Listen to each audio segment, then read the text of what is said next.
Welcome inside IKS Media Studios. Rory McGouran alongside my partner, Jamie Neugebauer. Of course, just us two on camera now because happy birthday to our usual host of the show, Clark Monroe, who on vacation for his birthday. Big shout out to him. But man, Nugsy, before we get into it, have we not elevated the show on the desk here for today with Clark's absence? And surprisingly, I'm not talking about myself stepping into his hosting shoes. We have a surprise coming for the fans, the listeners, the watchers. We got a free agent signing that we will get to in a second. Well, I just thought maybe as a group we should get better at hockey. Being on this panel, we should be better at hockey.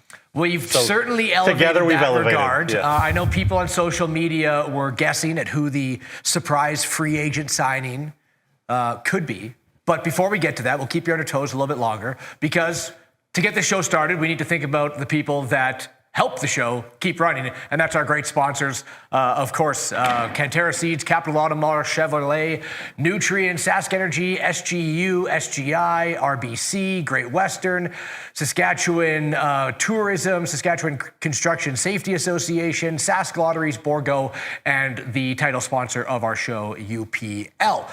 If you are listening and want to share the show, please share it on all of our social medias, on Facebook, on Twitter, on Instagram, on X, on Instagram, on YouTube. Make sure you click that subscribe button and continue watching along as we're about to get back into Game 2 of the second round playoff series. There is Clark Monroe. Hit the like button. He's watching, even on his birthday. I don't know what else plans he might have in store down in Arizona, but even on his birthday, he's But we have a plan.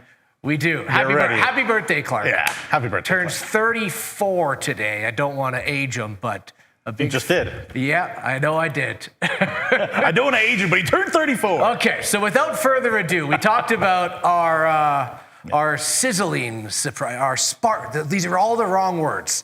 These are all the wrong words to describe this guy. A 4-year SJHL veteran. There's not a lot of those in the SJHL this year. Just wrapping up his career.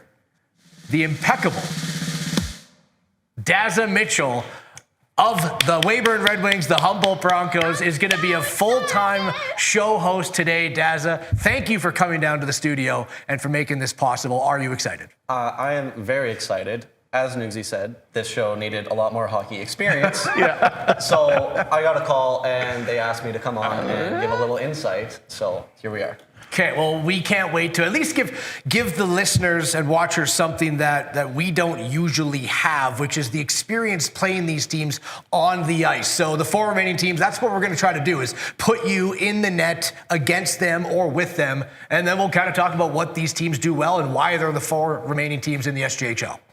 Yep. Let's do it. Let's do it. Of course, before we get to the weekend's recaps, April 6th, a time of the year, the 7th anniversary of the Humboldt Broncos bus tragedy, where we honor all the 29 on the bus. We honor the families, everyone impacted, as yesterday, the 7th anniversary, the outpouring came in across the world as it does every year. And not only just on this day, every day where we think about everyone that was impacted in that terrible tragedy. We want to send our respect to the families, especially the players, and just everyone who carries that in their heart each and every day, because it's Humboldt strong. It always will be. And it's a day that we remember how the hockey world was united by this. And today, of course, is Green Shirt Day.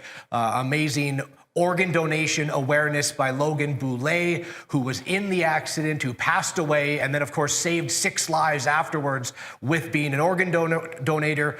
And now to bring awareness, well, of course, we would love to be wearing green shirts on the set. With our backdrop, it would turn us invisible, but we can still acknowledge Green Shirt Day here. And, of course, a little more about you, Nugsy. Yeah, just sort of every year. I know I'm not alone in this. I always feel a little bit rattled this weekend specifically. Obviously, I was in the league back then. Rory wasn't quite yet. Dazza wasn't quite yet. But, of course, I very distinctively remember that team, and we'll never forget it. They had a lot of great battles with the Notre Dame Hounds that year, of course, and so I called a lot of their games. And, yeah, obviously, it's a tragedy that will touch us all, and we'll remember them forever. And you know what? The city of Humboldt and the Broncos organization have done a wonderful job over the year, yourself included, Rory, of doing them, doing them credit, helping us to remember. I know the city of Humboldt is working on projects to, spruce up the site and have it be a better memorial. And you can go to the City of Humboldt website, and there's details about that right now.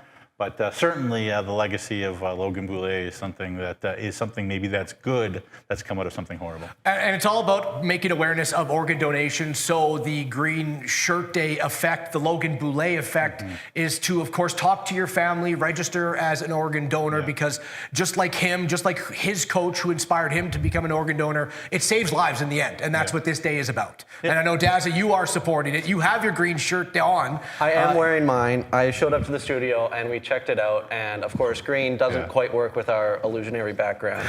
So what do you mean illusionary? I am still wearing it, It's real. even though it doesn't show up It's real in my on heart. the backdrop. And I believe we do have a photo of the Bronco team wearing it this year. So just again, talk to your family about organ donation. This is what it's about. It is a selfless act that saves lives, and all you have to do is sign up. So Logan Boulet did it, countless others do it, and Green Shirt Day makes awareness so more and more people can do it, and that's what we want to talk about. Yeah, and if you wanted to see what Dazza's shirt actually looks like, just look right in the middle of this picture, and you'll see Dazza wearing the shirt that he's wearing right now. So there you go. So our hearts go to everyone still thinking, of course, the 7th year anniversary was yesterday, Green Shirt Day today, and our hearts are always there in Humboldt with everyone involved.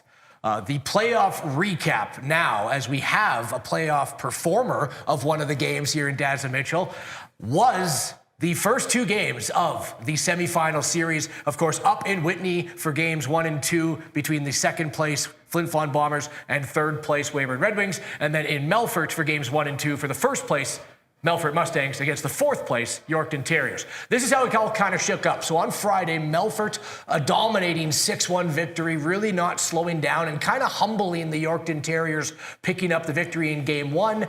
Weyburn, the opposite, and shocking in the Whitney Forum, taking home ice advantage right away from the 2nd place Flin Flon Bombers, a 3-1 victory. And then on Saturday, the winning teams continued their winning ways. Melfort 3-0, shutting over the Yorkton Terriers to take a 2-0 series lead, and then Weyburn again holds Flin Flon to 1 goal. You'll see there 4-1. Weyburn wins in game 2 in Flin Flon, and now a commanding 2-0 lead for the lower seed Weyburn Red Wings against Flin Flon, stealing both games in the Whitney Forum. And that's of course where we want to start. Nugsy, I'll throw it to you. I know you have questions for Dazza to put him on the ice, and kind of it's his former team against the team he just played in the playoffs in the Flin Flon Bombers. But how did Weyburn do it? Well, it's team speed. This guy used to play behind this team, so he knows, how fast those guys get up and down the ice. And it's not just getting up and down the ice, because a lot of teams can look fast, Dazza, when there's turnovers and when there's transition. But when there was a race to the puck, when there was a puck battle, the Weyburn Red Wings were the first one there, and don't need to spell it out. If you're the first one there on a forecheck or in those puck battle, loose puck situations, obviously you give yourself a huge opportunity. But I got to ask you, obviously Angelo Zoll went up there and did a nice job in those 2 games in net for Weyburn. But for you going up to the Whitney Forum as a goaltender, is it something where you soak it in and use the energy there as fuel, or are you more block it out? And do you think one is maybe better than the other?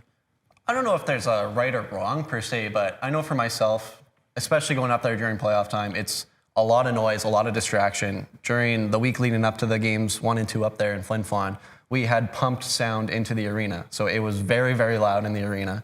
So anyone walking around immediately left.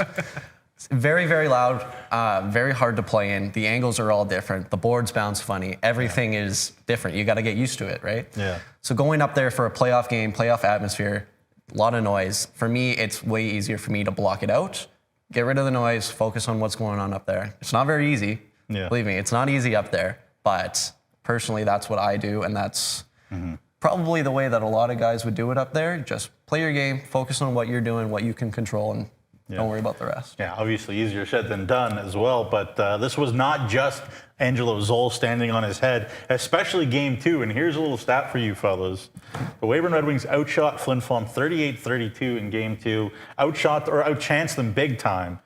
Flin Flon had gone 39 straight games at the Whitney Forum, to get highlights here of Game 2. 39 straight games at the Whitney Forum where the Bombers had outshot the opposition. So it was crazy. the first time since March the 22nd, 2024, and that was Game 1, and Kindersley lost that Game 1 4-0. So outshooting them by a shot didn't really make much of a difference in that one. So I've never seen a Flin Flon team dominated in the Whitney like this. I don't even think, Rory, you or I were there calling Games 1 and 2 in the finals last year. I don't even think Melford dominated like this. No. So, I think this is more a credit to the Weyburn Red Wings than anything, even than Flin Flon playing badly. Well, it has to be. And I have, it's not a foolproof system, but when you go to the Whitney Forum, there's kind of a couple steps that you just know is going to happen each and every game. And step one is you need to be able to survive the early onslaught. And it doesn't just come from their team, it comes from everywhere. The fans, it is raining down on you early, and you have to be able to get out of that early onslaught. Of course, it's the first period, right? So Weyburn Red Wings outscores Flin Flon 5-0 in the first period. They don't even get out of an early onslaught. They don't even let one really happen. Did not give up a first period goal, and Flin Flon started with zero momentum in these games. So then step two is a wave is going to come at some point. If you have a good first period, like we saw with the Broncos, Dazza, in the second period, the wave came and it just didn't stop, right? So you have to be able to not let this wave capsize you. In Game 1, Ryder Ringer did score a goal 3 minutes into the second period, but that was about it. Weyburn outshot Flin Flon outshot Weyburn heavily. A lot of high danger scoring opportunities for Weyburn, but they did control the goaltending and the special teams in that game. In Game 2, Flin Flon didn't get that wave until 16 minutes or something into the third period. So Weyburn didn't allow anything to really capsize them. And then step three is the eye of the storm, which we always know is goaltending and special teams. And so far, Weyburn has controlled both of those. So they haven't allowed an early onslaught to deter them. The secondary wave from Flin Flon hasn't really come. They've quieted the Whitney Forum crowd early, and they've sucked all momentum from Flin Flon early in games. And you got to shout out Weyburn for what they're doing, because it's the surprise of the playoffs to me so far. It's surprise, but I'll turn this to you, Dazza. This is the 6th game between Flin Flon and Weyburn this year. Weyburn won 5 of them. Yeah. And they won both up there, and you were part of the team. I was. Back with Weyburn in October, I believe it was, when the Red Wings took both. So what is it? Is it Cody have a good speech ready for the Whitney? Or what is it about the Weyburn Red Wings in the Whitney Forum this year? I can't even tell you for sure, because when we go up there, obviously it's not easy to go up to the Flin Flon, to the Whitney Forum at all. 800 kilometers from Weyburn? Long drive, 8.5 hours. Lots of fun on that bus ride, I'll tell you. Yeah, good time. But we go up there, and I think what really happened is just the way Weyburn played, the way we played, matched up really, really well, especially for a tight rink like that. Fast, hard playing, physical, all that stuff works really, really well on that rink. You pack on some good skill, Maharaj, DK, big goals, and then you shut it down. When we went up there, lots of speed. We opened early, and we kept them at bay. And you look at these series here, when Weyburn outshoots Flin Flon, something that almost never happens, Weyburn was able to hold off and hold off. And looking at the high danger chances on the map, Weyburn doubled Flin Flon in chances. So they're not giving up a whole lot of chances. So Zoll's good when he has to be. The defense is getting pucks out. Forwards are scoring. That's basically all you really need. Yeah, Flin Flon had 2 good periods in the 2 games. Like 2 good periods in the Whitney out of 6. That's wild. Did any of it shock you? I mean, you played for the Weyburn Red Wings, and you just played against Flin Flon, right? You have a lot of insight on both teams.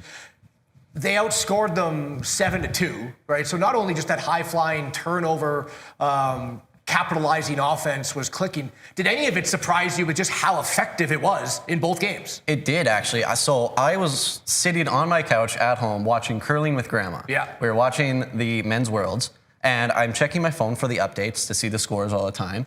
And I open my phone right away, and I see 2-0 Weyburn in Flin Flon. And I had to double check, refresh the page to check again. Couldn't believe it. Checked the shots. It was very even. It was 9-9, 9-8 after the first, and Weyburn was winning 3-0. Couldn't believe it. So I keep watching to see, okay, when's Flin Flon's push coming? When are they going to wake up here? So maybe you start the game, you just beat us 9-0 and 5-0. So you're on a bit of a high. You're on an offensive high. You haven't had anything against. And then you go into Game 1, Game 2 in your own rink against a very fast, high-scoring Weyburn team, and it's just not quite there. So I think maybe there was a bit of a lull after the Game 5, Game 6 against us, and maybe they weren't quite ready for it. Yeah. But we will find out, especially tomorrow in Be Weyburn very for Game interesting. 3. Well, that brings me to the next question there for you, Daz. Is Weyburn has been incredible on the road these playoffs. They won 3 of their 4 against Battlefords in round 1 on the road. What is it? Like, why? What is it about this group that plays, like, it seems like a lot better away from the CPP? That's an interesting question, and one that we may have to ask our guest later on. Okay, perfect. Perhaps. He may have more insight. Yeah. But yeah, as you said, Battleford won both of their games in Weyburn. So you wonder if Flin Flon maybe sees that and they look at it and they're like, okay, maybe they're not quite as dominant at home. Maybe something's different, something's up, right?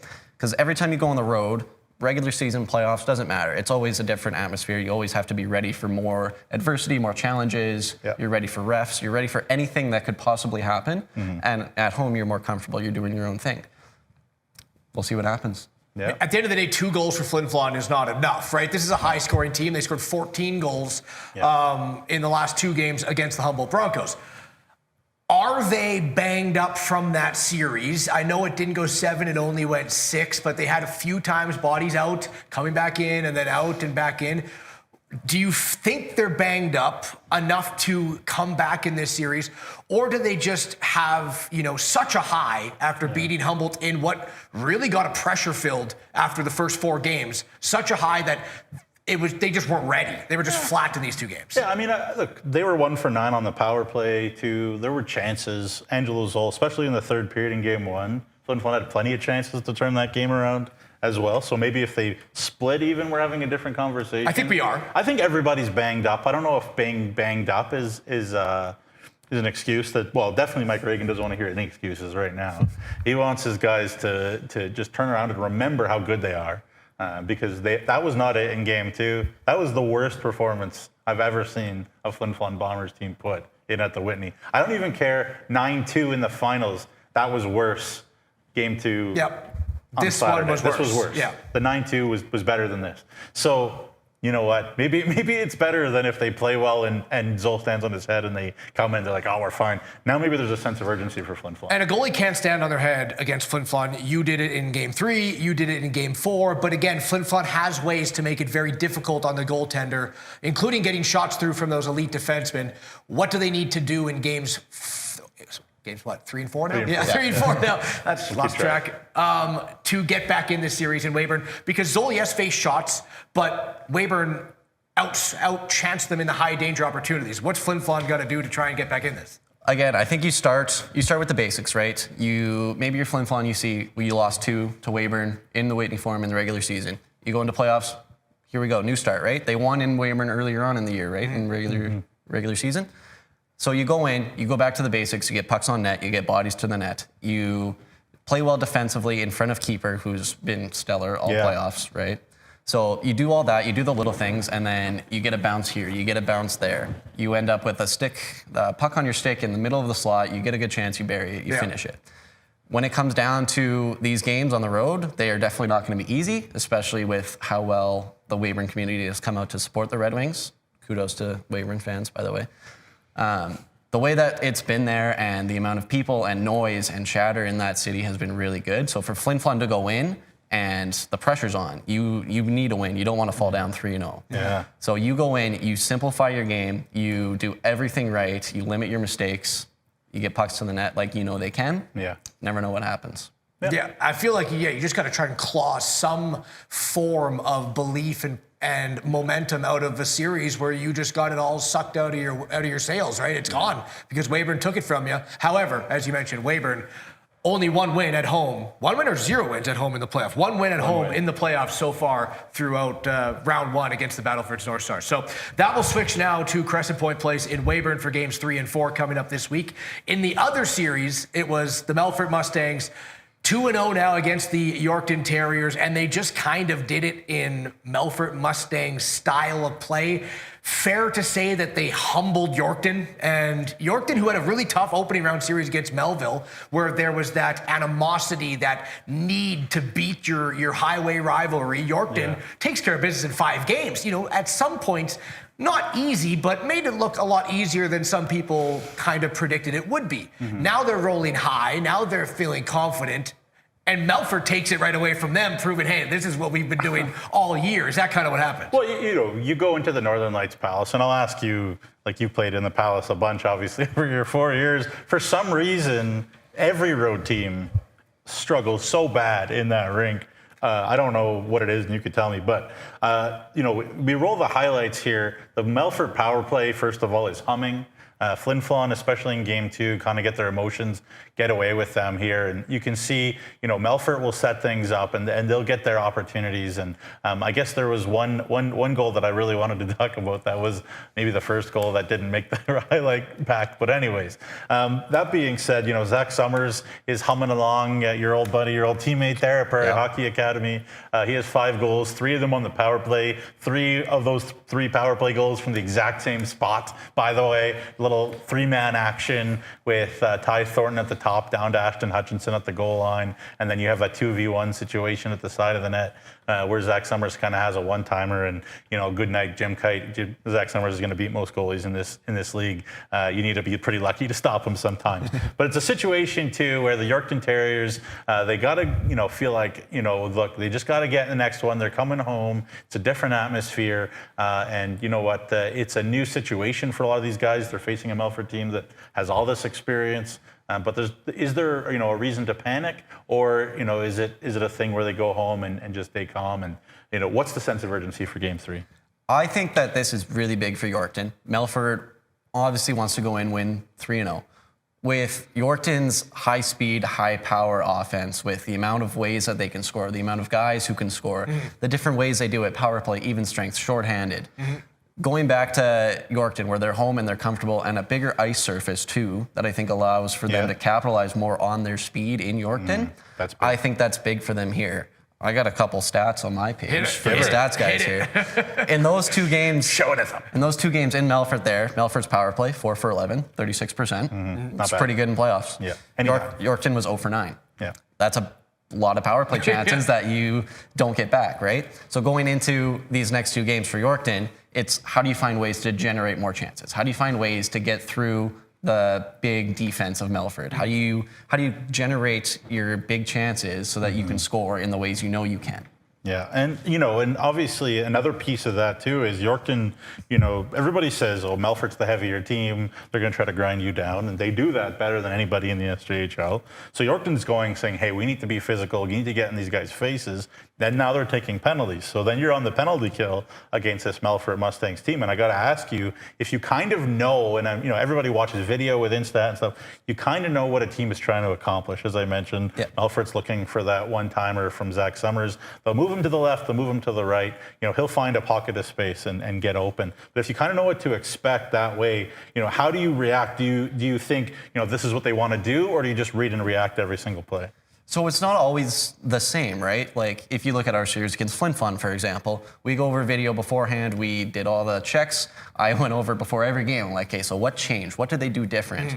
And you can expect them to do what's on the video and what you see, and maybe they do. But then what Flin Flon did, which was really good against us, is they always adapted. They changed, they moved Gruner over on the faceoff. They made a faceoff player down right up to get him a one-timer off the start. They changed to move it more towards high one-timers instead of down and attack. And then they went all the way down and attack to the middle. So it's changing it up while still doing your same system in play. You let your players play. You let your skills show on the power play. And that's how. And another thing that Melfort did too was they won a lot of faceoffs. And when you win a lot of faceoffs, you can set up little those plays that you're talking about, those faceoff plays, like we saw a play where they won a faceoff and then they had the weak side D-man, cut in, go to the net with the strong side D-man had it, and he just hit the weak side D-man because the shot blocker came out to block the shot and wasn't able to handle that D-man going in. So you know what, Melfort's got everything going right now. It should be interesting to see what happens in Game 3, though, because I like what you said about the bigger ice surface, because that's another thing about Melfort. It feels tight, like you're just there. You're there as a fan, Rory. It feels tight. But as a player, I can imagine you step on the ice, it's like, oh, and they're all 6'3" and they can all fly. So and it's the psychology of the series is exactly what Yorkton did, it's exactly what Melville did as Yorkton beat them is now what Yorkton is kind of doing and losing to Melfort.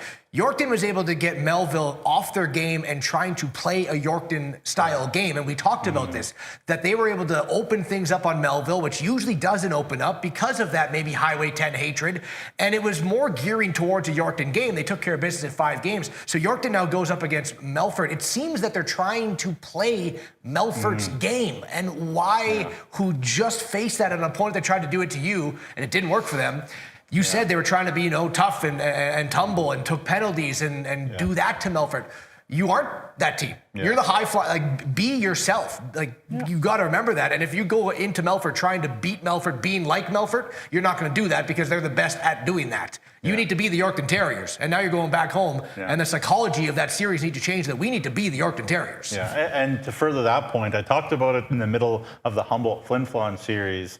I felt like Humboldt was in a bit of a crisis in terms of the lack of discipline that the Broncos were showing. Flin Flon was on the power play a lot, I'm sure much to your chagrin personally. Yep. But, what we're seeing here again is Yorkton is kind of letting the emotions of some calls maybe going against them. There was maybe a hit that Caleb Binner, made of Melfort on Jai Zawatsky that Yorkton thought was worse, and maybe there was a situation where they thought Tyler Palin got high-sticked and he was bleeding, but maybe it was an accident, maybe it wasn't. Blah blah blah. You can go back and watch the film and make your own decisions, but still, you can't let those things bother you if you're Yorkton. All you can do is move on to the next situation, and easy for me to sit here and say that. I totally get it. Adrenaline is pumping. But as you said, Roy, that's a great point. I think they're trying to play Melfort hockey. They got to go back, and on the big ice there in Yorkton, they got to go back to playing Yorkton Terriers hockey. That worked so well in round 1. At the end of the day, Melfort, has the best power play in the playoffs. I think that's unarguable right now. It is exploding at a really, really good pace. Yeah. They probably have the best goaltender in the playoffs right now since Christian Coombs has come back. He's only had 1 overtime loss, 4 regulation wins, a 177 goals against average, and a 930 save percentage. So best power play, best goaltending right now. If you try to beat them at those 2 things, you're probably not going to win the game. Yeah. So that's what Yorkton's got to do. Anything else before we go to news and notes? I'm all good. All right, that was your SJHL Game 1 and Game 2 of the semifinal recap. It's now time, and I think we might have a shared version of it, but we'll find out.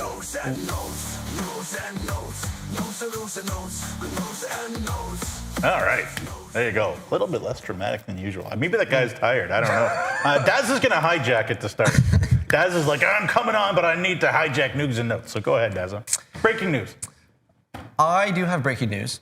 It's very exciting for myself. I don't know. You guys might be excited. Very excited. I am going to announce I have committed to play Division III hockey at the University of Dubuque in Iowa. Hey! So there is breaking news and another commitment that you usually do on Nugs and Notes anyways, but there you go. I was thinking since we had Dazza Mitchell on the show that we let him announce his own commitment. His own commitment. Congratulations. Thank you. I mean, we talked about it before the show that there is not a lot of players remaining in the SJHL this year, obviously graduating, that were there for 4 years. We tried to go through it. We maybe found 6 or 7. Yeah. So, excitement to go. Obviously, a commitment's huge to get, right? You always want to play, continue college, continue school, continue playing hockey. But just the SJHL and what it's kind of done for you, one of the very few players to have a 4-year career in the SJHL to get to this level. Yeah, I am so eternally grateful for this opportunity to be able to play here, play in Weyburn, play in Humboldt, play in just great communities that have really helped me not only play as a hockey player and change like that, but change as a person and grow and learn all these sorts of new things.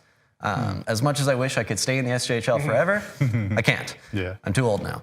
So as much as I'd love to stay, I've also spent my time. I've been here for a while. I've done a lot of things here.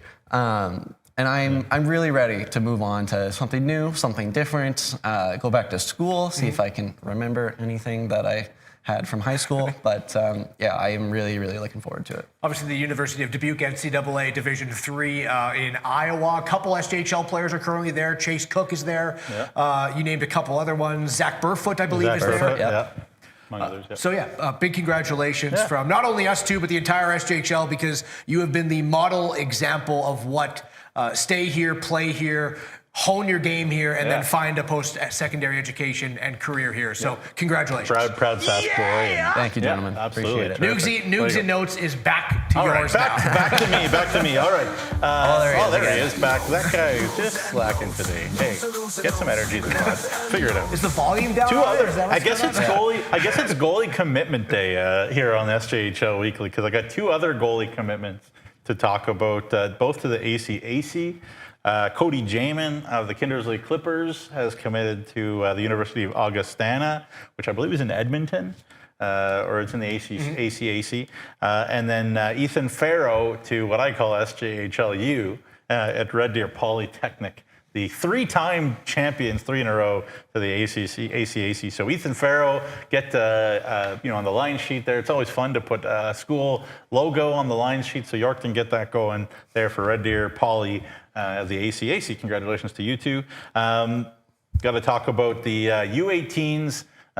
Both the men's and the boys and the girls, I guess they're called the U18 level, something like that. Yeah. Boys and girls, men's and women. It's a great year so far for Saskatchewan teams at the U18 level. Let's get the graphic up here. The Saskatoon Stars will represent the West region. They beat Eastman of the Manitoba AAA League. You see them, they beat Battlefords, the Sharks there in the Saskatchewan final.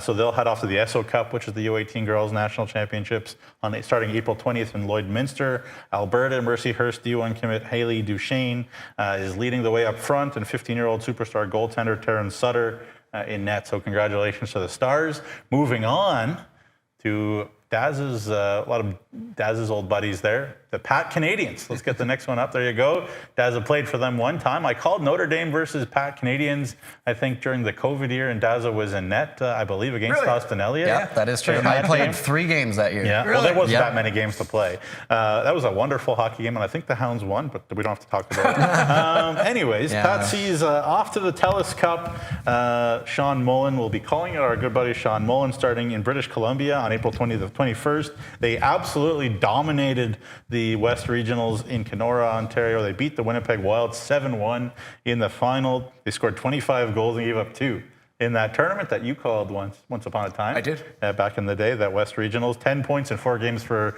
our own Mr. Maddox Schultz. Not too shabby. And Warman Wolverines prospect Cruz Klapik had 8 points. One-time Notre Dame Hounds first-round pick. Maybe a Western Leaguer, maybe a future SJHLer. Very talented young player. So congratulations to the Patsies. And then just quickly here, last mention about Green Shirt Day as well. Obviously, Toby Boulet's parents, Bernadine and Toby, offered to donate his organs so that 6 lives could live on.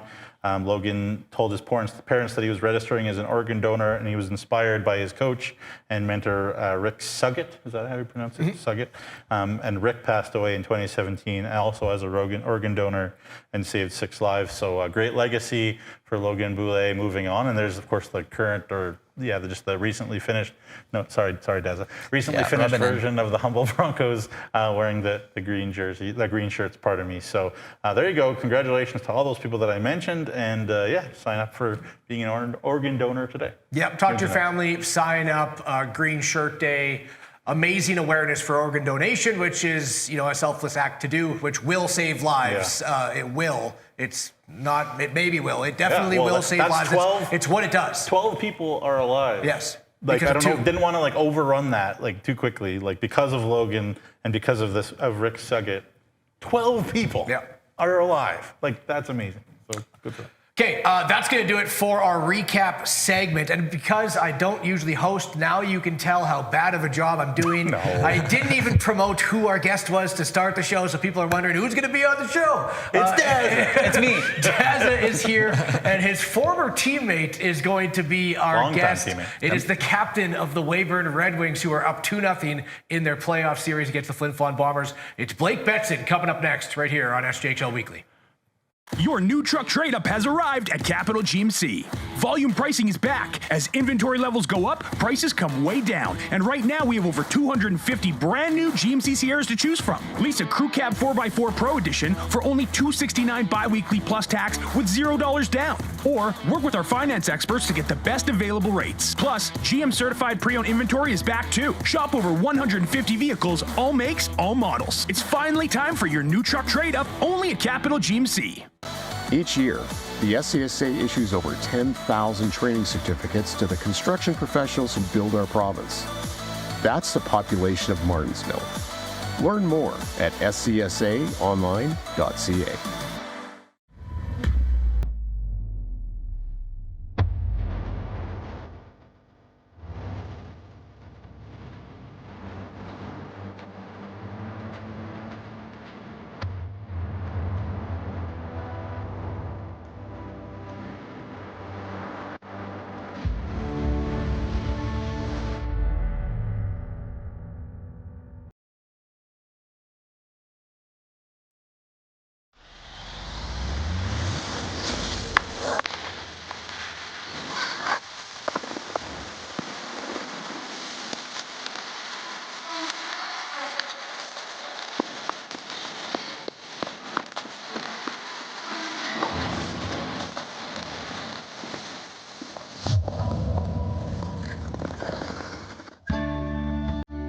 Saskatchewan's far north is where the land itself inspires. It's the beauty and power of wilderness, the solitude of a place far removed from what you might know. When this landscape surrounds you, it's like nothing else. Come and let it awaken you, energize you. Come and create your story in our Northern Lights and Waterways. Saskatchewan. In a year where Amazon sold its first book, Alanis topped the charts, and the Frappuccino became cool, we were there. Trusted by the Saskatchewan construction industry since 1995. Learn more at scsaonline.ca. As a student, things can pile up fast. Ouch. But the RBC Student Banking Bundle makes back to school easier with up to $275 in value. That's a whole pile of takeout. Introducing SaskTel Student Saving Tips. Tip number 138. You could build your own pallet furniture. Oh, you're living on your own. You gotta save money by building furniture with pallets.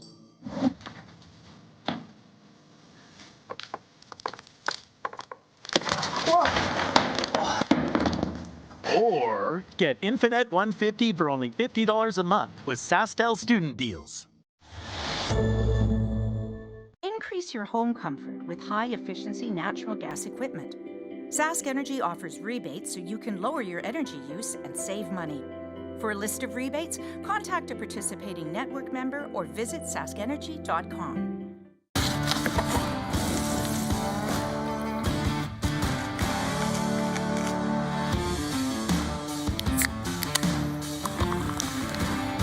Original 16. Celebrate things done well.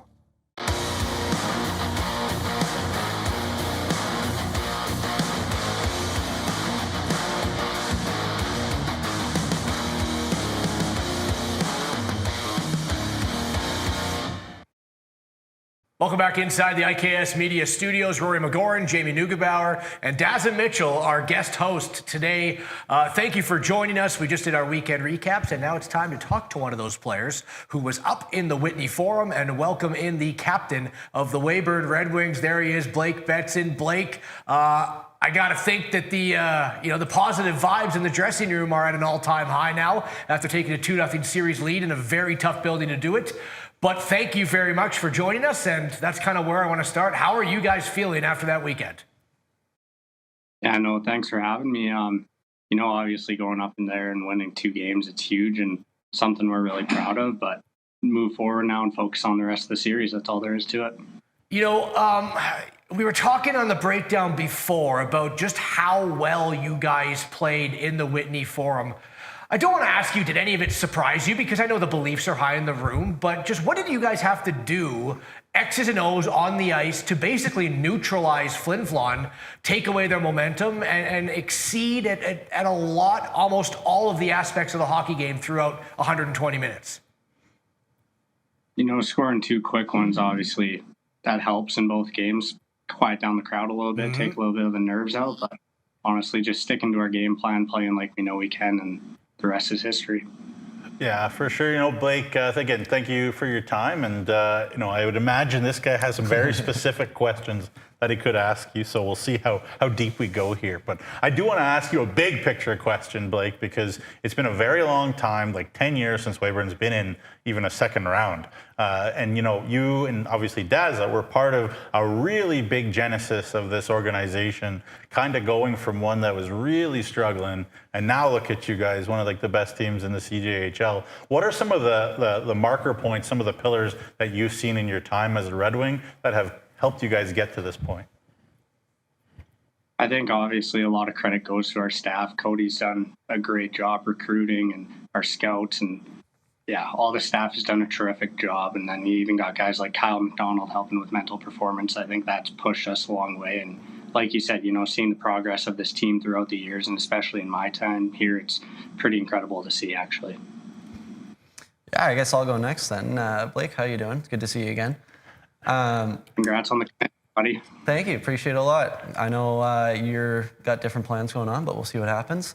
I want to know, how did the atmosphere and playoff intensity in Flin Flon at the Whitney Forum, how did it compare from these last 2 games to when we were up there earlier on in the year and also won both games in the weekend? Honestly, in the regular season, obviously there might be a few less bodies in there, but it's pretty close. It's an electric rink to play, and our team's been pretty good on the road all year, and we like the noise, so. Yeah, for sure. And obviously, you've played in some big games the last couple of years, lots of playoff experience for yourself. And so it's no surprise that you seem to be kind of thriving in that atmosphere. But I got to ask you, the goals are popping in for Mr. Blake Betson at a pretty high rate. I guess just talk about what's kind of going into that. I mean, I've said it before, talking to a lot of people, that when you play with guys like Jerome and Ruthven, they make it pretty easy, and you got to find spots. And when you get the chance, you got to make it count. So I think that's been the recipe lately. Well, humble answer. Obviously, you've got a big shot. You're a much smarter offensive guy than people give you credit for. So, don't be so humble. But speaking of, maybe embarrassing a guy, obviously, again, you were this guy's teammate for a long time. And in this day and age, and I don't need to tell this guy, everybody's like, we need the 6'3", 6'4" goalie. But Cody, saw something in Dazza from the beginning. And I remember talking to him, in 21-22 about, oh, is he big enough? Is he this or that or whatever? But you got to be around him. What kind of made being Dazza's teammate and watching him play and operate night in and night so special? We can embarrass him because he's right here. Dazza works hard. He's a grinder. He competes day in and day out. So glad to see him committing. He deserves it. And he's a dog. Thanks, brother. Going through, 2 years ago, you're on the team. It's Game 5 elimination against the Battleford North Stars, who went on to win the championship, of course. Last year, Game 7 against Humboldt, right? Back and forth series, really grinding it out, but still Humboldt prevails. And now this year, right? All of a sudden, a first-round win against Battleford. It's now a 2-0 lead against Flin Flon. Is it belief? Is it knowing how to play playoff games? Is it a combination of both? And just as a guy who's been there all 3 years, how can you help that growing of a team towards where you guys are now? Well, I think having guys like me and Oxelgren and LeGrander, who have been here for 3 years, we've been through the ups and downs of playoffs. I think our knowledge definitely helps a little bit, but I think just this group we have in general, everyone wants to win. Everyone's buying in and day out. So I think it's just honestly a team thing. So obviously a lot of success last weekend up in Flin Flon there. As the captain of this team, what are you saying in the dressing room going into games 3 and 4 here at home to inspire, motivate, keep the team focused? What's your message to the rest of the guys in the dressing room? the big thing we've talked about this year is just how are you going to move the needle. So I think that's just what we keep saying is how are you going to move the needle today and tomorrow and the next day after that. So it's just about getting better and taking it one step at a time, day after day. And, obviously we've heaped a lot of praise on you guys, so we got to keep it balanced here. I got to ask you, other than letting me in the arena, which hasn't seemed to work out too much in the playoffs, shouldn't say that because I plan to be there tomorrow, but anyways, don't tell anybody. What is it about, the home games that have been a little bit more maybe of a struggle for you guys and that you want to really kind of set this record straight starting tomorrow? I think just seeing the big crowds in the first round there kind of maybe caught a few of us off guard and just a little nerves. Obviously, you want to put on a show for the fans, and sometimes you're just gripping the stick a little too tight. But I think we kind of got that out of the way now. We know what we're capable of, so hopefully we set the record straight tomorrow. Is there go ahead, Daz.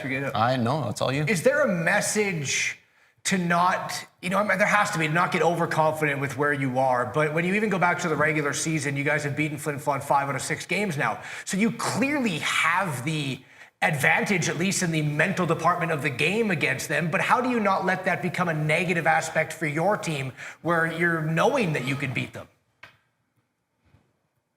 Honestly, like I've kind of said, it's just a day-by-day mentality. Sure. Kind of what's happened in the past has happened. Like, it's over now, and just focus on what's the next task at hand kind of thing. And that's been a good recipe for us all year. So kind of just leave the past in the past and focus on what's next. And without to give anything away, do you guys have the formula to beat them somehow? Did you sacrifice some chicken? Yeah, what is the formula? Did you bury a toonie or something? I don't know if I can give away any secrets, but I guess I'll have to wait and see what happens. It's that stick burning ceremony. You guys, SJ kids love the stick burning ceremony. Yeah, well, I mean, I love Mike and I love the Flin Flon Bomber fans, but I tell you what, I've now lost to them in the playoffs 4 out of the last 6 years, and I'm getting sick of it. So if you have the formula, I will gladly take it. Awesome. No comments. Mark that. No, that's it. Yeah, I got to ask you. I have one more. Go for it. You've been coached by Cody Mace a lot. Like, tell us what it is to be coached by him. He seems like he's a nice guy. He's happy-go-lucky, but it seems like when it's game day, it's all business. I guess what are your senses? What makes Cody such a successful coach the last number of years? He's great with everybody. Like, nobody's afraid to go into his office. No matter what you need, you can always talk to him. And he's just always giving positive feedback, looking to help you in any way he can. And that's the way he's been my 5 years I've played with him. And I see it with other guys other than me. And I'm sure Dazza can second this. He always is looking to help people get better and help people find ways. Daz? I can definitely agree with that. I would go into his office almost every day to talk about something, whether it be game related or not. So, yeah, just nothing but good things to say about Cody. Obviously, it's tough the way it went down this year with us, but we kind of had a little chat at one point. We're just hoping that once all this blows over, we'll be back to good friends. All right, I have a couple rapid fire questions for you. And if these guys want to, or specifically Daz has something up his sleeve, I'll pass it to him at one point as well. But mine's going to be brief with you. It's Rory's Rapid Fire presented by Elkridge. Do you have, over your 2.5 years with him, the best Dazza save, either in practice or in a game, that you've seen, that you can recall? That's a tough one. He's definitely got me a few times on breakaways and shootouts. And I think I remember maybe in Bantam, he had a nice kind of behind the back save. So I'll go with that one. I did. I pulled the old Vasilevsky on him. There you go. Really? Yeah. Glove behind I the didn't back. catch it, but I knocked it down. There you So go. How about, okay, let's flip the script a bit here. You're the goal scorer. He's the goalie. What's a move in practice that you would try to be the go-to that you would score on him? Got to be coming in down the far side and going 5-hole. Is that true? yeah, I thought you were going to say you're coming on the left and do your inside toe drag just above the pad on the glove side. I think I got to go 5-hole. Fair enough. And the final one for me, at least, is the talent on Weyburn is pretty legit. But say there was a game of 3-on-3 out on the pond, right? Just some shinny being played. It's Jerome Maharaj, it's Ethan DK, and it's Max Chakrabarty against you And what two other Weyburn Red Wings would you need to beat them? I think I'm bringing Liam Fitzgerald and Josh Carman. Liam Fitzgerald and Josh You got Carman. some defensive responsibility. You got some goal scoring. Yeah, He's got the Billet brother connection right there. Yeah. Oh, yeah, that's right. Would you be able to take him? 100%. There you go. Josh Carman, the proud member of Celiac Nation. Yep. You guys good? Yeah. Well, I just want to know, finish the sentence. Remember the time, Dazza, when we... I could go a lot of tangents. That could be so many different places. Just opening an open box. Went on a Probably long remember one. the time we almost won a provincial championship in Bantam. That was a pretty cool memory I think me and Dazza had. Yeah, that was a great time. Went all the way through in playoffs that year. So Bantam, you only play best of 3 series. Yeah. Mm-hmm. So we ended up losing every game 1. Every game 1 at home we lost. We would go into the opposing team's rink, win game 2, and then win game 3 at home. Got to provincials, played Martinsville, the super stacked Braden Yeager, Riley Heights, that team, and ended up losing there at home. So that was a good time though. There you go. Great question, Blake. So okay, you got games 3, games 4 coming up in Weyburn here. I don't want to say like what's the goal. We know what the goal is, but going up 3 and winning 4 is always the hardest thing to do against Flin Flon, who is going to come to push. So, just what do you like to see from your guys? You're the captain. How do you get it done? Honestly, just got to stay dialed, stay tight, and stick to the game plan and play like we know we can, and see what happens. Well, they're going to give it a shot. Game 3 and Game 4 coming up this week. Blake, hey, congratulations for what you guys have already accomplished this year. Been an incredible year. I know for you guys that the goal is not done, so best of luck in Game 3 and Game 4 as it switches back to home with you guys up 2-0. Thank you. I know Nugsy might not be allowed there, but I will be there for games 3 and 4, cheering you guys up. Yeah. There was Blake Betson. Actually, quick little question there, Daz, for you, because your first game back in Weyburn while you're a member of the Humboldt Broncos, shout out to the staff in Weyburn who put together this tribute video for Dazza on their Jumbotron. But of course they do it not before the game. They do it in the first media timeout in the middle of the first period. And the thing that started the media timeout was there was a whistle blown to give Weyburn a power play. So not only are they getting Dazza emotional, but they're about to head on to the power play as well following this minute break. Was that hard to get through, or because it was such a good job by them that I could imagine for you, like it probably was difficult. They probably got choked up. Yeah. So I was expecting, if they were going to do anything, I was expecting it to be before the game. Yeah. Just get it over, done with, and then you move on with the game, right? Yeah. So I see nothing, and then we get to the media timeout. Obviously, we take a penalty. We're going down shorthanded. We get to the media timeout, and I hear something in my ear. I hear over top. I think it was Steve Wilson in the arena on the speakers announcing that we got this quick little tribute video, yada, yada, yada. I don't even notice it right away. I'm drinking my water on the bench, and I turn around to hear it, and I'm like, oh, it's time. So I'm like, okay, I kind of skate into the middle of the rink. I watch it. I kind of salute the fans a little bit, and seeing not only the video, but the reaction from the Weyburn faithful, and just with the amount of time I put in there, I always wanted to be helpful and a good person, and I wanted to really make an impact on the community, because as great as the hockey is, and as much as I love to play hockey, it's about the connections in the end of the day, right? So making all of these great fans, even though I only lived with a single dad, I didn't have any kids of my own, didn't really see anyone else like that. So to have that support from outside of even my own billet home, I can't say anything better about Weyburn than that. So not only did I get that ovation, I got the ovation after the game, and then another one in the lobby. So just kudos to Weyburn and everyone there. I'm going to try and see as many people as I can Tuesday, Wednesday at the games around the community. So I will be there. But back to the question, going from all that emotion and seeing all that back into the game, it actually wasn't as hard as you might be thinking it was, because you kind of step back, you take it all in, and then the puck's about to drop, you're back in it, it's game time. You're just back in the zone. So honestly, it wasn't that hard. A lot of people asked me that question, and I told all of them, like, I just went and kept playing the game. I thought it was an incredible tribute, first of all. It was also an incredible ace up the sleeve by the Weyburn Red Wings for this tactical move. Smart. But I will say, they did not score on that power play. They did and not. you were brilliant in that game. Thank you very much for Blake Betson for joining us. Dazza Mitchell will stick around for the third segment, and we have a couple of goaltender type-esque games that we're going to throw at you next coming up. So stick around for that third segment and the wrap-up and the preview coming right up here on SJHL Weekly. The Chevrolet Silverado 1500. Advanced power and capability to tackle the long hauls. Style to make a statement on the streets. Visit ChevroletOffers.ca to learn more. Each year, the SCSA issues over 10,000 training certificates to the construction professionals who build our province. That is the same population as Weyburn. Learn more at scsaonline.ca.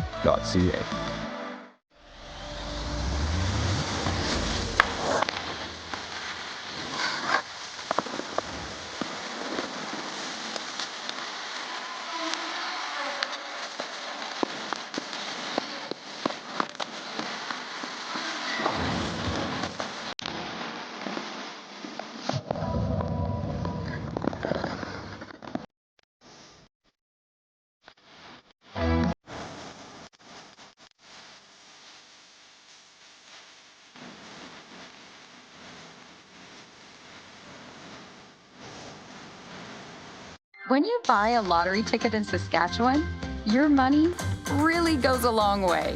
More than 12,000 sport, culture, and recreation groups receive funding from Sask Lotteries every year. Everyone wins. My name is Kyle McIntyre, and I'm the commissioner of the SJHL. We have 12 teams spread out all over this amazing province. 12 teams that hit the road for a combined 324 season games. We take hockey players, we make them better. We make them better at hockey and better at life. That's what the SJHL is all about. We have a great league, we have great teams, great ownership, the best fans, the best partners, and the best sponsors.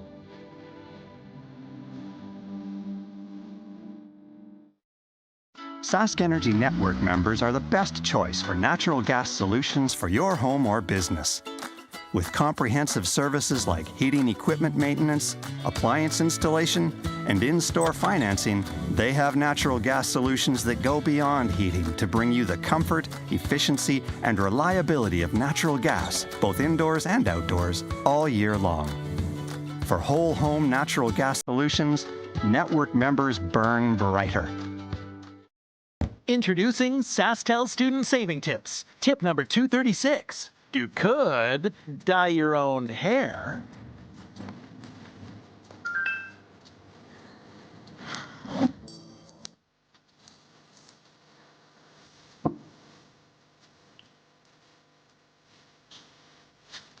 Or you could save up to $20 a month on a new wireless plan with SaskTel Student Deals. Enjoying what's around you. That's what it's all about. Farm to table, in season, locally foraged, look out the window and that's exactly what you'll see on your plate. It's the kind of experience that you'll compare everything else to for years to come. And it's so close, you can almost taste it.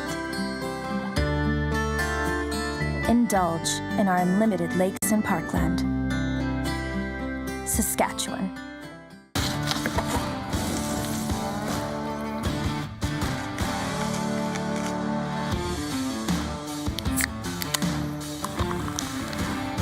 Original 16. Celebrate things done well.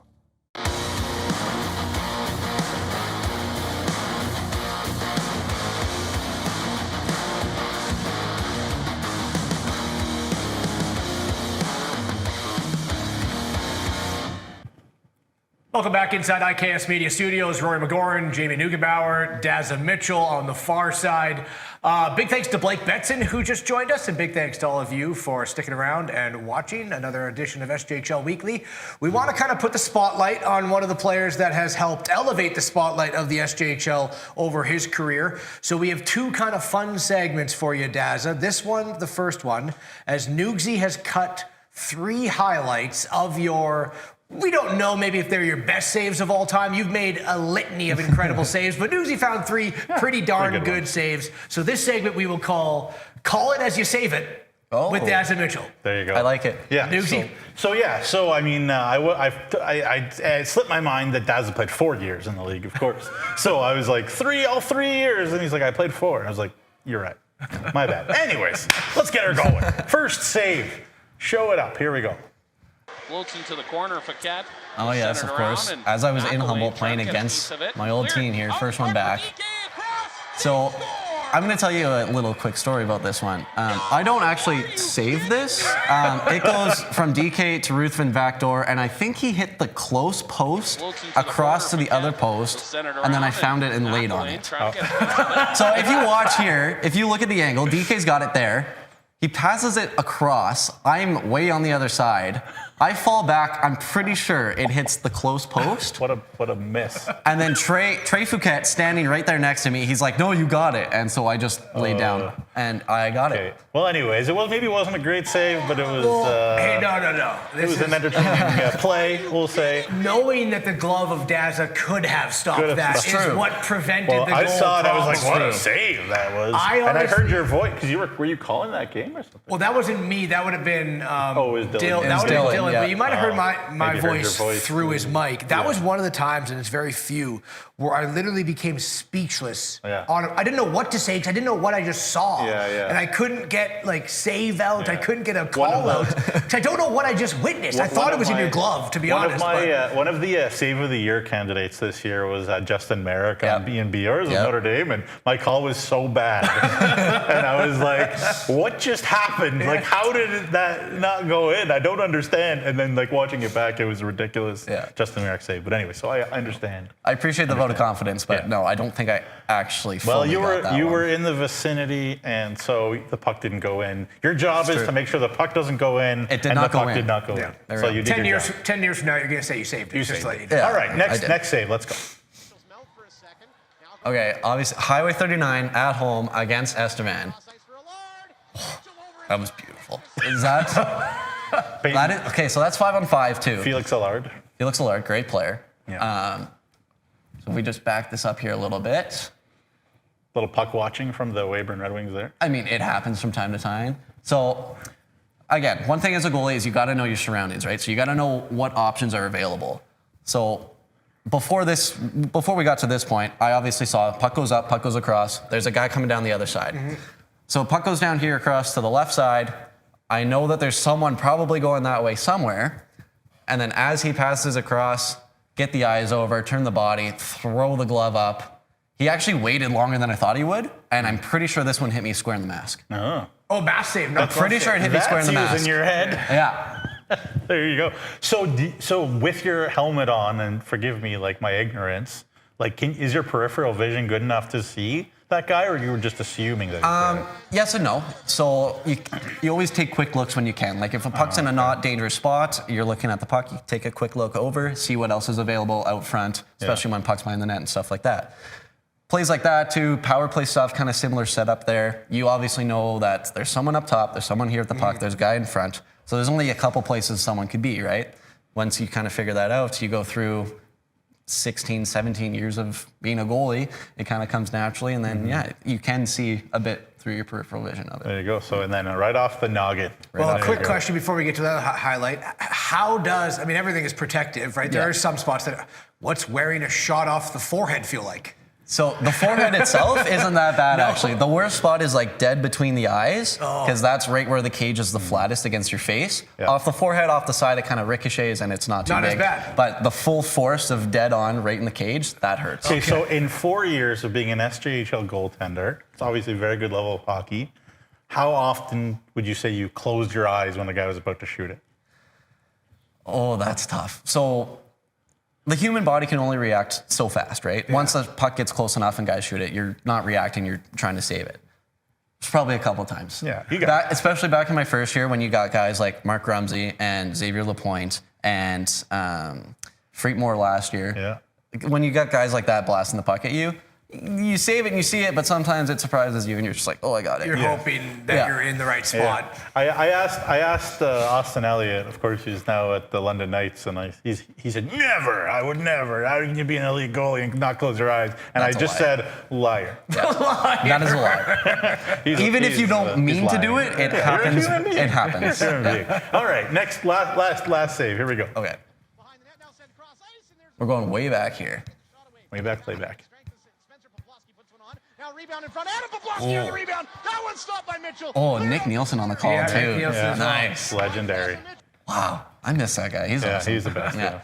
No, but on that play, you get kind of scramble situation here. You don't really know where the puck is.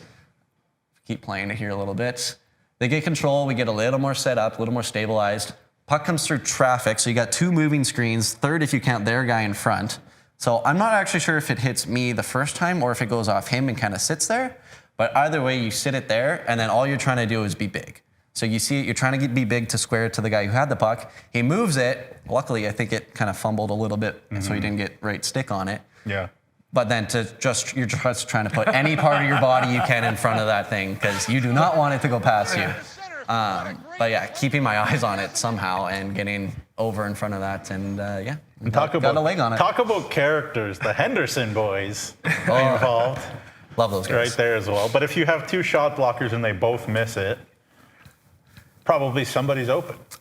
Generally speaking, yeah. But to your point, like if it wasn't kind of fumbled, it probably not even Dazza would have had a hard time probably if it didn't fumble. Well, hey, we're not going to go that far. Yeah. There's still a chance. There you go. I really enjoyed that segment. Way to go. That was good. That was awesome. All right, before we wrap it up, we do have one more fun game to play. That one was called Call It As You Save It.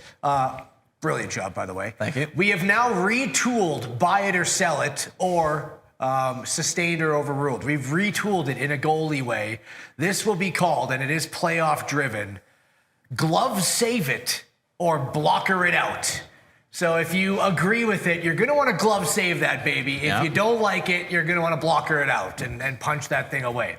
So the first question, I think we have 4 or 5 here, is a new team will win the SJHL championship this year.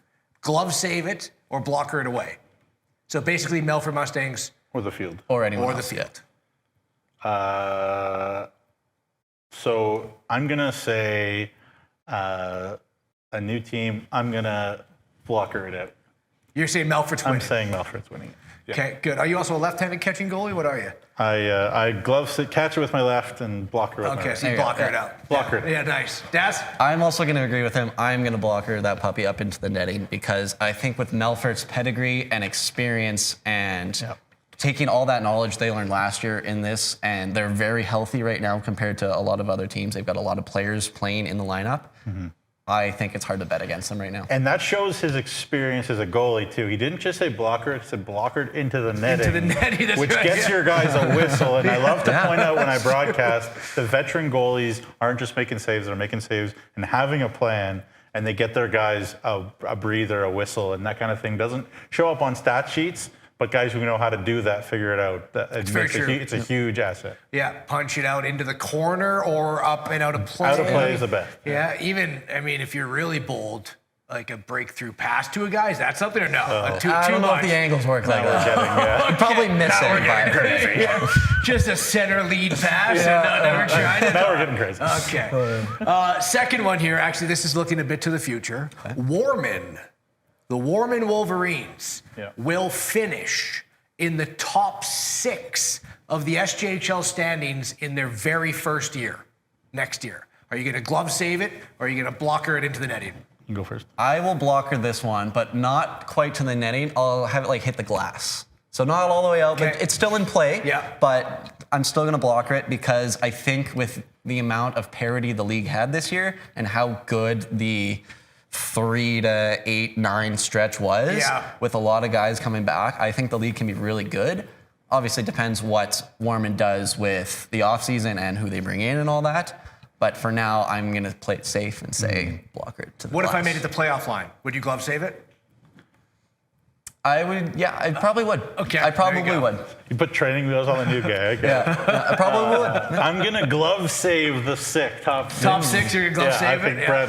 Brett has got some irons in the fire, and signings and guys are going to want to play there, and it'll be 100%. a good team. I am also right with you straddling it. I think very possible, but I'm not yet ready to keep that puck as a souvenir. Seventh, right? I think seventh, very possible, right? You sure about that? There's just a lot of teams that are also going to get better as well, right? And then there's your perennial favorites that are just don't seem like they're going anywhere, right? The Melforts, the Flin Flons. Like you need someone to drop out for someone to get in, and that's the hard part. But it's not far away from the glove save. I just hope that you and I can call, or maybe you and I would be ideal, can call game 1 there, Humboldt, Warman next year. Well, regardless of where your free agent self, ends up. Well, I'll be in the ring no matter what. You can call the game with me. Well, thanks. And you can call the game. We'll find a way. Yeah. Either way, it will be interesting to see how they do. And if you ever need a guest commentator, just call me up. I'll be down. Well, you're clearly knocking this out of the ballpark. That's true. A couple more. So the finals. Once we get there, we don't know who it'll be, but will the finals, or I should say, the finals will go 6 games or longer. So it'll be a 6-game or 7-game series once we get to the SJHL finals. Obviously, last year it was. Went 6, the year before, it was not. Yes. The year before that, it was. It went 7. Yeah. So will it alternate again and be 5 or less, or will it stick to a 6 or more? Yeah, I'm glove saving the 6 or more. I think whoever comes out of Weyburn, Flin Flon, enough parity still. It'll be good. Yeah. Yeah, I also agree. I'm going to glove save that one all day long. Yeah. I think this could be a 7-game finals. Whoever comes out against Melforts or Yorkton, Flin Flon, Weyburn, it's going to be a good series, I think. Yeah. Okay, last one here for you, and it's just this round. Either Flin Flon or Yorkton will tie this series up before it ends. So they'll either get it tied at 2-2 or they'll get it tied at 3-3. Glove save it or blocker it away. Either team tie it at any time in the series. He's looking to get us into some trouble. Yeah. I'm leaving now. I quit. They're just kidding. I will glove save it because, sorry, Weyburn, I think Flin Flon is too good a team to back down and go away without any sort of fight. I think whether it be they split this next one or Flin Flon wins 1-2, I think at some point it will be a tie series. Okay. Dazza's glove saving it. Yeah. I am gently blocking it out because I was very disappointed with what I saw from the Flin Flon Bombers in Game 2. I was very disappointed with what I saw from the Yorkton Terriers in Game 2. And all we can comment on is recency. Yeah, we know that Yorkton and Flin Flon are terrific hockey teams. We're not diminishing that. But what we saw in the first 2 games, not impressed. So I'm going to blocker it away, but gently. I'm going to glove save it. I'm going to glove save it as well because I know what Flin Flon can do. Obviously, they have to win Game 3. Yeah. Right? But I just am not ready to check out the Flin Flon Bombers from getting back in this series. I also know Yorkton's a much better team at home. Yes. And right, so both teams I think are very capable that they can. Sure. But if we saw what they saw in Game 2, then they will not. Come at me if you want. That's fine. So that was glove save it or blocker it away. Again, not a great host, so I kind of forgetting what is supposed to be next. But I do know the reason why I am in this chair is because the guy who usually does is on vacation, and it's also his birthday today. So if he is still watching, we have something for him to say happy birthday to Clark. That's a great video. Just a little seizure for you this afternoon, folks. Grandma, if you're watching, please look away. Close your eyes.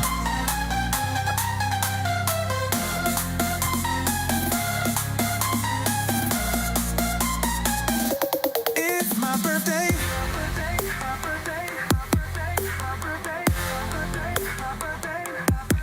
My birthday. This is way too long. Yeah. This is a long video. Let's cut it. Clark, you do look good in fours, though. That is terrific, though.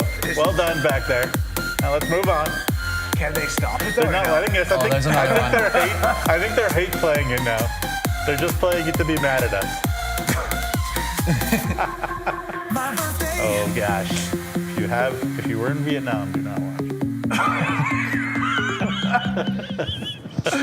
That would do it for you. Can't hear you. I can't hear Bryce. Yeah, turn on your microphone. Wake up, Jordan. They're the tech guys. They should know this. Wake up. Sorry, I had to play the whole thing. Yeah. Okay. A lot of work went into it. So. Technology. He was still watching. Beautiful. There you go. Let's go. Happy birthday. Beautiful. Happy birthday, we love Clark. you. Okay, Daz, I don't want to wrap it up without, because you've done such an incredible job, and you now had some questions for us. Oh, yeah. And the floor is now yours. Thank you. So on the show, these guys ask a lot of questions. So I figured, why don't we get them to answer a couple questions that I came up with? They're all me related. So I am the central theme here. Okay. So I'm just gonna slide. I've watched you play a lot of hockey. You have. So first question: what was the graphic? So what was on my first helmet? My first helmet in the league. It had two different sides that were different themes. You made your own. I did. I asked about this, and I don't remember what's on it, so I'm going to say I don't remember, but I do remember that you stickered it on yourself. I did not. Or something. I came up with Or the you came up with design. a design. Me and my dad came up with the design, Okay. and we sent it to Swift. Oh, okay. I thought you made it yourself. Pizza. No. I have no idea. No. One side was Saskatchewan Roughriders and Tyrone Brackenridge. Oh. The other side was Edmonton Oilers, McDavid, Cam Talbot. And then the backside was Team Canada with Carey Price. And this was on when you were on the Weyburn Red Wings? Yes, my first year on the Red Wings. Okay. Yeah. Okay. There you go. I did love the fact that you kept the Weyburn colored pads and stuff, and you had the Christmas tree get up for the Humboldt Broncos. That was It didn't look that bad, actually. It looked I thought it looked unbelievable. good. I thought it was unbelievable. Looked great. Yeah. I loved it. Okay, next one. How many career games did I end my career with, playoffs included? This is a lot. Over 100. It is over 100. Yeah, I think it's well over 100. How many isn't it? games did the Broncos played? You played 6. In the playoffs? Yeah. We or played 5. 6 in We the did playoffs. play 6. Yeah. So I'm going to go with 102. No, I think you were well over 100 in the regular season. I think it's more like 126. I'm going to go with 102. 102, 126? Yeah. You guys are both wrong. Is it 150? Is it over 150? 140 total 140. combined. Okay, I was closer though. I'll take that win. 122 regular season, 18 playoff games. Maybe it was wins. Maybe you had 96 wins or something. No. Can't remember. It was 52 regular season wins. Anyways. Okay. There you go. Last one. This one's real. We're both wrong. This one's real. We really did a lot of prep about our guest. Yeah. This one's real tough. So I will give you a multiple choice answer for it. Okay, great. How many times did I play against the Battleford's North Stars? In all My ways. entire time, not preseason, because I don't think we ever played them. No. But regular season, playoffs, how many times did I play against the Battleford's North Stars? I will give you 13, 15, 17, or 19. Let's see here. What were the choices again? 13, 15, 17, 19. I mean, if you played them, I think every single time you would have. So this counts starts, and I just went through the webpage. So every game that I have game time played against them. Yeah. So if I was pulled or if I went in relief of someone else, I counted that in the number. I feel like 15. I'm gonna go with 19. Is a strong number. 15 and 19? Is it 17? It is 17. It's 17, of course. It is 17. It's 17. It's got to be my most played against team besides maybe Estevan. But yes, with the way the schedule works in Weyburn and playing against them in Weyburn, I ended up playing them a lot. So then let me turn. So you said those were all the questions you had, right? That is all my questions. So I got one. Then. Okay. You had Nick Nielsen. You had Steven Wilson. You had Dylan Fiesel. You had Rory. Yeah. Which one was your favorite? Nick Nielsen. Okay. Rory, you're awesome. Quick answer, love it. But I've only had you call in my It's also- games for 3 months. It's also true. Yeah. Well, I mean, it's not true, but that is, depends who you I wasn't ask. talking about the best. I said which one was your favorite. No, but it's fair, is what I mean. Nick was so good to me. Yeah, Nick was awesome. Nick's a beauty. I would go into his office and just talk about random stuff. And he was so relatable, so personable, just a great person. Nick's a great guy. Nick's a great guy, yeah. Wrong answer, though, but that's okay. It's Dylan Fiesel.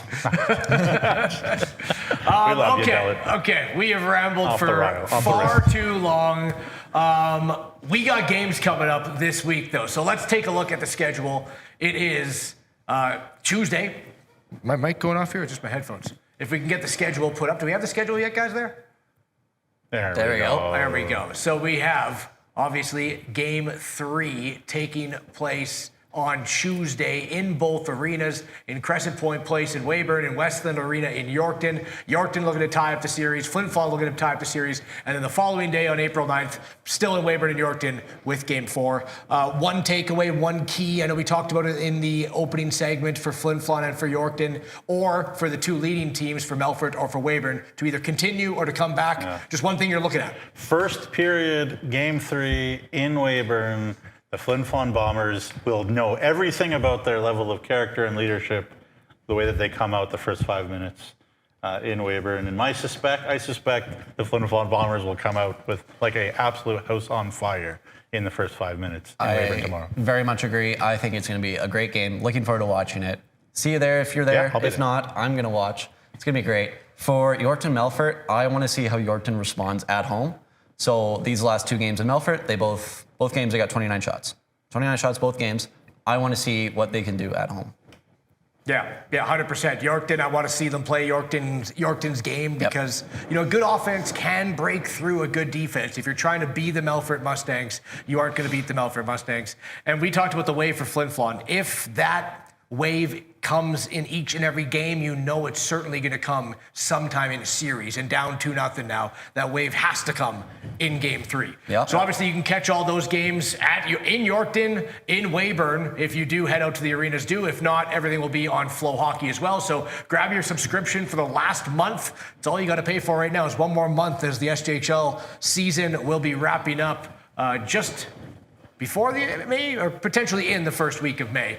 But first, follow us on social media, on Facebook and on X, on Instagram and on TikTok, and follow us and subscribe on YouTube as Clark, who is not here today because it's his birthday. We don't need to play that video again, said click and like and hit the No, not again. I hope they have a stop button. There we go. Good. And the show wouldn't be possible without of our sponsors. So Borgo, Capital Auto Mall, Cantera Seeds, Chevrolet, Sask Lotteries, Saskatchewan Construction Safety Association, Nutrien, Tours in Saskatchewan, Sask Energy, SGEU, Great Western, SGI, RBC, and of course the title sponsor of the show and of the playoffs is UPL. That does it for another week. Big thanks to Way Blake. to go, Daz. Big thanks to Blake Betson, and another big thanks to you coming out not just to be a guest, but to be a full-time show host, guest host for the whole entire show. And thanks to the guys in the back. Yeah, and thanks, Dazza, and also a little Campfire Pizza shout out too. Yes. That is right. Yes. That's right. I would be completely mistaken to not shout out Campfire Grill. Now, a couple things here. You don't even need to, but brought pizza for the crew, for us, courtesy of Campfire Grill. Thank you very much for doing that. Very welcome. Also, just not a logo on the table. I will say, because you've gotten pizzas for myself, for Megan, Noogsy's going to get to try one of the gluten-free ones that he's taking home. She has given a resounding applause to. She doesn't understand what you guys do there because she said there is nothing on the market of gluten-free pizza, no matter if you go to a pizza place or a grocery store, there is nothing on the market that does what you guys do. She said you can't get a gluten-free pizza like it. It is incredible.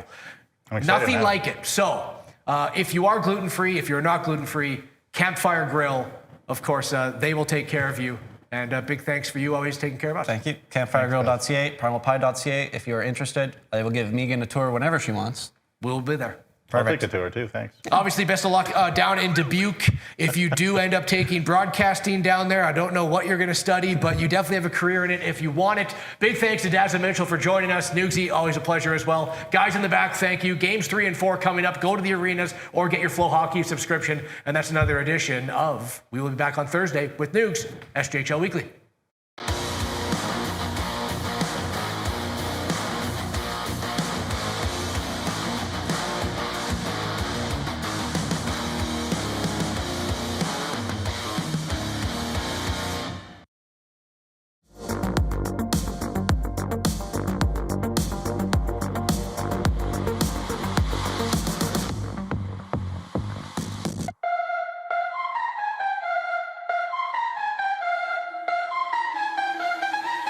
my birthday.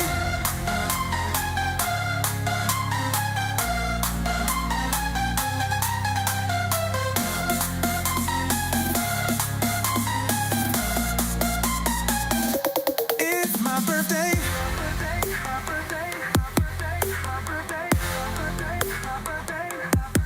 My birthday. My birthday.